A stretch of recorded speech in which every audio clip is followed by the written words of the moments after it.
बर' माहारिया बर'फ्रा रायजो मोना क्राइटेरिया गैया एक्चुअली जायफोर बिदि बुङो बे उचित नङा बिथांमोना बारा मिन्थियाबो जानोबो हायो हयथ' 30 लाख बर' थानानै मानो क्राइटेरिया गैया जों नांलाय खमलाय राजनीतिक हान्जाफ्रा बिराद दुखुनांथाव ओंखायनो बड'फानि बिबुंथिखौ लानानै आं फंनैसो नोंथांमोननि सिगाङाव फोरमायनो नागिरदों जाहैबाय वाइ सेपारेट स्टेट आलादा बड'लेण्डखौ मानो नांगौ माने डिभाइड आसाम 50-50 लेखा बिथाङानो बे समाव जोंनि भलन्टियार फर्सनो बिथाङा माखासे बिथोन होदोंमोन जेरै डु अर डाइ माने माव आरो थै डु अर डाइखौ जों गुबुन गुबुन जायगायाव ओरैनो बायदिसिना संगठनफोर बायदिसिना आफादफोर गुबुन गुबुन हारिनि मानसिफ्राबो बेनार पस्टार लिरलाबायो डु अर डाइनि आसोल ओंथिया जाहैबाय नोंथाङा बे संगठननि बिसय समस्त मिथिनांगोन नोंथांनि उद्देश्यआ मा जोंबो गोजोनाखै बे बिएसि बिटिसि बिटिआर बेफोरथ' ओरैनो जास्ट माने माबाल' बे गभर्नमेन्टजों मोनथामबो सुक्तियानो जों बे मोनथामबो सुक्तिखौ जोङो सेटिसफेक्सन नङा जोङो मोनसे दिल्ली दिसपुर मोनसे माने गोख्रोङै माने मास रिलि खालामनानै माने फोसावनायनि बा आन्दलन खालामनाय मोनसे जोङो स्ट्रेटेजि लागासिनो दङ आरोखि जोंनि हाथियारा रायजो राजाखौ लानानैसो जोङो माबा खालामगोन बे बड'फानि बिबुंथिखौ लानानै आं फंनैसो नोंथांमोननि सिगाङाव फोरमायनो नागिरदों बिथाङा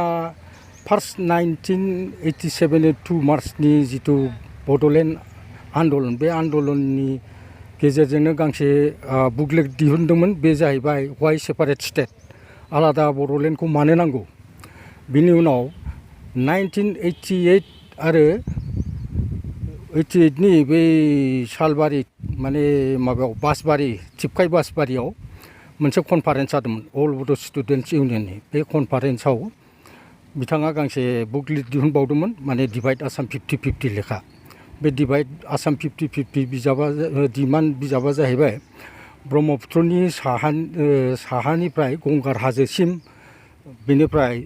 संकसनिफ्राय सदियासिमखौ लानानै गासै बे एरियाखौ लानानै बेनिफ्राय दक्षिण गवालपारानि दुधनैनि बर'फोरखौ एसटि कार्बि आंलंनि बर'फोरखौ एसटि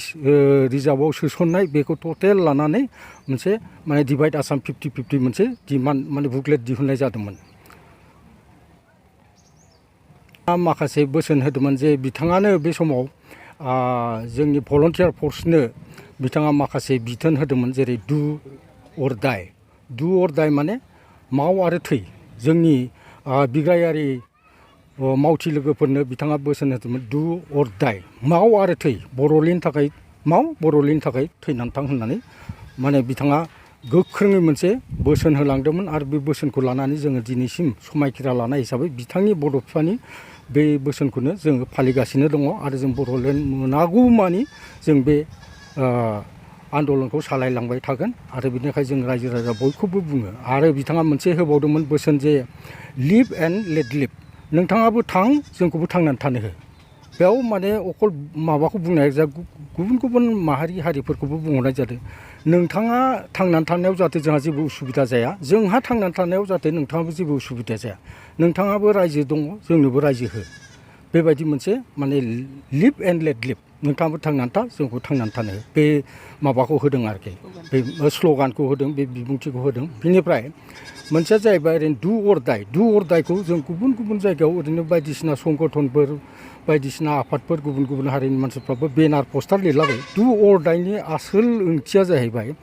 नोंथाङा बे संगठननि बिसय समस्त मिथिनांगोन नोंथांनि उद्देश्यआ मा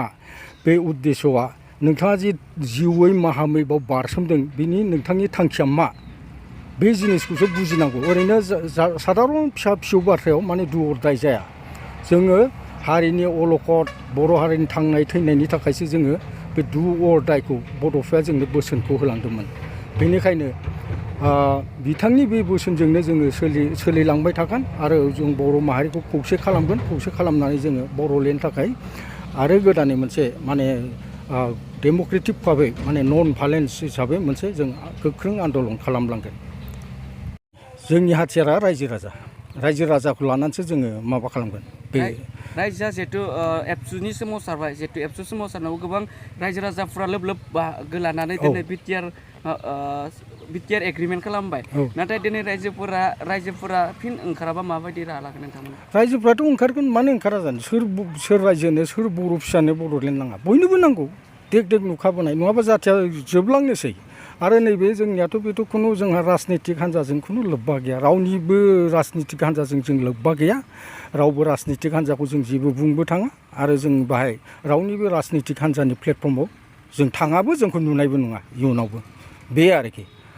आल्टिमेटलि फैफाखायो जोंनि पावारा जेला रायजो राजाया जोंजों फैगोन होमबानो बे आपना आपनि फैखागोन जोंथ' राजनितिक हान्जानि थाखाय सिगाङावबोथ' बिएसि जादों बिएसिआथ' खुनु राजनितिक हान्जा गैयामोन बिएलटिआ एकर्ड खालामबाय बेयावथ' खुनु राजनितिक हान्जा गैयामोन दाख्लैसो बिटिआर एकर्ड खालामबाय बेयावबोथ' रावबो राजनितिक हान्जायाथ' माबा गैयामोन उनाव एकर्डनि उनाव दाजोबनायसो बेफोरो दं गाबोन दं माने गाबोनबो थानो हागौ थायाबो जानो हागौ जोंथ' बर' माहारि हिसाबै जों थांनानै थानांगोन बर' माहारि हिसाबै जोंहा मोनसे सिनायथि होनांगोन जोंनि कालसार जोंनि राव जोंनि हारिमु जोंनि हा हु न' बां गासैबो जोंनि गथ' गथायनि भबिसतनि थाखायसो जोङो बे बड'फा उपेन्द्रनाथ ब्रह्मनि बुंलांनाय बोसोनजोंसो जों माने आगान सुरलांगासिनो दं आरो सुरलांबाय थागोन गुबुनथ' प्रसासना दिनैल' नङा गोदोनि आन्दलनावबो जोंखौ हाजार हाजार मानसिखौ माने गावथारबोदों जेरै हेलेना गायदे बिथांमोनहानो फार्स्ट बर' आइजोफ्रा बिथां फार्स्ट जिउ गोमादों सुरत नार्जारि बिथांमोना जिउ गोमालांदों गोबां जायगायाव 3700 बेसेबांबा जों माने जों मुंख्लं जालांदों दा बिथांमोननि माने आत्माया नेगासिनो दं दे माला बड'लेण्ड सोरजिगोन माला बड'लेण्ड जागोन आरो आं नैबे मोनसे बाथ्राखौ स्पस्त बुङो 1988आव जेला जोङो टिपकाय बासबारियाव कनफारेन्स खुंदोंमोन बाहाय उपेन्द्रनाथ ब्रह्म बड'फा उपेन्द्रनाथ ब्रह्मआ अरुणाचल प्रदेशनि स्टुडेन्टस इउनियननि आफादगिरि प्रेसिडेन्ट बिथांखौबो लिंहरदोंमोन बिथांनि नामा जाहैबाय निना कादु बिथाङा बुंखालांदों नोंथांमोना आन्दलन खालामबाय था नोंथांमोना सानसे बड'लेण्ड मोनगोन आरो आंखौ दा लिंहरनांला आं नैबेनो फार्स्ट आरो लास्ट मोनसे समाव आं नोंथांमोनाव आलासि महरै फैगोन होमबा आंनि रायजोआव आंनि अरुणाचल प्रदेशआव आं बुंगोन आं बड'लेण्डआव थांनो बेबायदि बिथाङाबो मोनसे बोसोन होलांदों आरो बिथाङा बिनि गेजेरजों मोनसे होनदों 80 थाइनै खिन्थादों नैबे 80 थाइनै बे 80 थाइनै बिथाङा खिन्थादों आं नै बेखौ देखायनो फैगोन बड'लेण्डआव बेनि मिनिङा जाबाय जोंनि गोबां मानसिफ्रा बिनि अर्थखौ ओंथिखौ मिथिया नैबे जाबाय भिक्ट'रि अफ दा वार दावहायाव देरहाब्लासो नैबे 80 थाइनैखौ देखायनो हायो आरोखि बे मोनसे बिथाङा फोरोंलांदों जाहाथे बे 80 थाइनैखौ आं खिन्थाफैनो हायो नोंथांमोननि बे बड'लेण्ड एलेकायाव बेबायदि होननानै बिथाङाबो मोनसे जोंनि गेजेराव मोनसे बोसोन आरो मोनसे गोख्रोङै बुंलांदों बड'लेण्ड नङाबा आं बे माने एरियायाव फैफिना होननानै बुंलांदों आरो दा बिथांनि बिदि बुंनाय आरो जोंनि बड'फा उपेन्द्रनाथ ब्रह्मनि बोसोन बेफोरखौ लानानै जों दिनै गोख्रोंनिफ्राय गोख्रों जाबोदों रायजो राजाया जोंजों जथेस्थ' दङ सहाय होजोबदों आरो इयुनावबो सहाय मोनगोन आरो जोङो आन्दलनखौ सालायलांबाय थागोन जोंबो गोजोनाखै बे बिएसि बिटिसि बिटिआर बेफोरथ' ओरैनो जास्ट माने माबाल' बे गभर्नमेन्टजों मोनथामबो सुक्तियानो जों बे मोनथामबो सुक्तिखौ जोङो सेटिसफेक्सन नङा आरो जों बेखौ डिनाय खालामखायो बे जास्ट ओरैनो जिरायनो आन्थाल' जोङो सेपारेट स्टेट नङागौ मानि आलादा रायजो नङागौ मानि जों गोजोना मानो होनबा आलादा रायजो जोंहा मोननांगौ जोंनो भारतनि संबिधानावनो होखानाय दं ट्राइबेल बेल्ट एन्ड ब्लक जोंनि बर' रावा असमिया रावा जेसेबां अधिकार दं जोंनि रावा बर' रावाबो 8 सिडुलाव हाबबाय 8 सिडुलाव हाबनाय आरो जोंहा मोनसे दङ ट्राइबेल बेल्ट एन्ड ब्लक होखानाय दं भारतीय संबिधाननि माबायाव बे हिसाबै जोंहा मोननो गोनां माने अधिकार दङ जोंहा मोनथाय दङ बेखिनि डिमान्डखौ लानानै जोङो बड'लेण्डखौ बिदों जोंहा निजा हारिमु दङ राव दङ माने संस्कृति दङ हा दङ रावखौ भाषाया जोंना भारतनि संबिधानाव 8 सिडुलाव हाबखानाय दं बे खेथ्रआव जों मानो बड'लेण्डखौ मोना जों बेखायनो सरकारखौ बारे बारे बुंदों जे जोंनो सेपारेट स्टेट नङागौ माने जों गोजोना एक्स भलन्टियार फर्सनिफ्राय दासिम डिमान्डआ माबायदि सोलिबाय दङ दासिम जोङो एक्स भलन्टियार फर्सनि डिमान्डआ जोङो ओरैनो साधारन भाबै माने जोङो जास्ट माने मेम'रेन्डाम होदों डिलिमिटेसननि थाखाय समस्ति माबानायनि थाखाय बेनिफ्राय जों दाख्लै आरो डिसि डिसि वाइसआव डिस्ट्रिक्ट वाइसआव डिसिनो जों मेम'रेन्डाम माखासे होबाय बेनिफ्राय जोङो फैगोन माने माबायाव नैबे क'क्राझार जिल्लाया नभेम्बरनि 26-27आव मोनसे कनफारेन्स लादों बे कनफारेन्सनि उनाव जोङो सारा आसामाव संकसनिफ्राय सदियासिम जोङो जोंनि माबाखौ जोङो अर्गेनाइजेसननि माबाखौ जोङो मावखांजोबनायनि उनाव जोङो मोनसे दिल्ली दिसपुर मोनसे माने गोख्रोङै माने मास रेलि खालामनानै माने फोसावनायनि बा आन्दलन खालामनाय मोनसे जोङो स्ट्रेटेजि लागासिनो दं आरोखि आसामनि चिफ मिनिस्टारा बिथाङा बुंबाबोथ' बिथाङा रायजोनि सासे दैदेनगिरि हिसाबै बेखिनि बाथ्राखौ बुंनांगोन बिथाङा भारतनि संबिधानखौ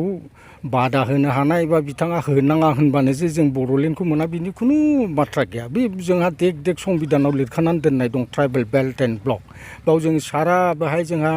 माने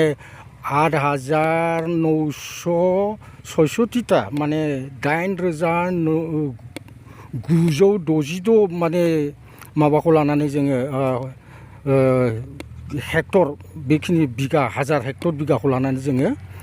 बर्ग किल'मिटार माने हेक्टर हाखौ लानानै जोङो डिमान्ड खालामदों बेयाव दङ माने हाजो हाला दैमा दैसा अन्थाइ बाला फरेस्ट गासिखौबो लानानै बेखिनि संकसनिफ्राय सदियासिम आरो बेयाव दङ जोंहा रेभिनिउआ माने 3,079टा 3,079 बेखिनि रेभिनिउ भिलेजखौ लानानै जों टटेल 35 लाख बर'फ्रा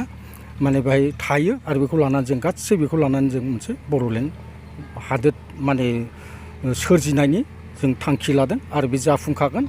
उनावबाबो जाफुंगोन जोंबो थैजासिम जों जिराया जों जिथु समायखिरा लाखादों जों बड'लेण्ड सोरजियागौमानि जों जिरायनानै थाया बर' माहारिया बर'फ्रा रायजो मोना क्राइटेरिया गैया एक्सुवेलि जायफोर बिदि बुङो बे उसित नङा बिथांमोना बारा मिन्थियाबो जानोबो हायो हयथ' ओरैनो सोरबा बुंनायाव ओरैनो माने फारला होफानाय बायदि बुंनो हागौ मा खारननि क्राइटेरिया 35 लाख बर' थानानै मानो क्राइटेरिया गैया जोंहा हा दंखायो जोंहा राव दङ गाननाय जोमनाय दं निजा धोरोम दं निजा भाषा दङ माने भारतनि संबिधानाव 8 सिडुलाव माने बर' रावा माने हाबनानै दङ बेयावबो जुदि जोङो क्राइटेरिया गैया होनोबा माबोरै जानो 35 लाख दङ मेघालया माने 1971नि माने 1 जानुवारियाव मेघालय सेपारेट स्टेट जानाय 19 लाखल'मोन बिसिनि पपुलेसना 19 लाखल' बर'आथ' 35 लाख दङ आरो बोरै क्राइटेरिया थानो बे दिनै गोदान माने गुबुन हारिफ्रा हाबफैबाय थायो दिनै सोर सेफगार्ड होनो बेखौ बुंनो रावबो गैया गावजों गाव नांलाय खमलाय राजनितिक हान्जाफ्रा बिराद दुखुनांथाव ओंखायनो जों रावबो राजनितिक हान्जाखौ जों बुंनोबो हाया बुंनोबो थाङा जों एज ए बर' हिसाबै जोङो बर' हारिनि फैबाय थानाय इयुन जोलैनि थाखाय गथ'फोरनि थाखाय बे गथ'फ्रा देरनानै मा मोनहैगोन बिसिनि थाखायसो जोङो मोनसे माने सोरजिनो थाखाय बड'लेण्ड सोरजिनो थाखाय बड'फा उपेन्द्रनाथ ब्रह्मआनो जोंखौ फोरोंलांखादो जे जाथिनि थाखाय नों जेखि खामानि मावा बयबो बर' फिसायानो बर' बिमानि गोरबोनिफ्राय जोनोम मोनदों जेब्ला बयबो बर' बिमायानो हारिनि थाखाय 1 मिनिटबाबो 2 मिनिटबाबो सानसेयाव खनसेबाबो सिन्था खालाम जे बर' जाथिनि थाखाय सिन्था खालाम बेखिनि बोसोनखौ जोंनो होलांखादोंमोन बड'फा उपेन्द्रनाथ ब्रह्मआ दा बोसोनजोंनो जों समायखिरा लानानै जों दिनैसिम दङ जों जिरायथ'दोंमोन जों दिनै 30-35 बोसोर गेप्स जानायनि उनावबो दिनै जोङो जुरिफिनदों आरो जोंना माबानिफ्राय संकसनिफ्राय सदियासिम बे अर्गेनाइजार जागासिनो दं दा टटेलि जोंनाव 6टा जिल्लाया जोंहा एकदम मेचियर जाखाबाय क'क्राझार चिरां बाक्सा तामुलपुर गुवाहाटी मेट्र' आरो उदालगुरि बे 6टा जिल्लाया जोंहा माने मेचियर जाखाबाय आरो जोङो जेब्लानो आन्दलन खालामनायनि मोनसे माने हाबाफारि लागोन अब्लानो जों लोब लोब ओंखारजोबगोन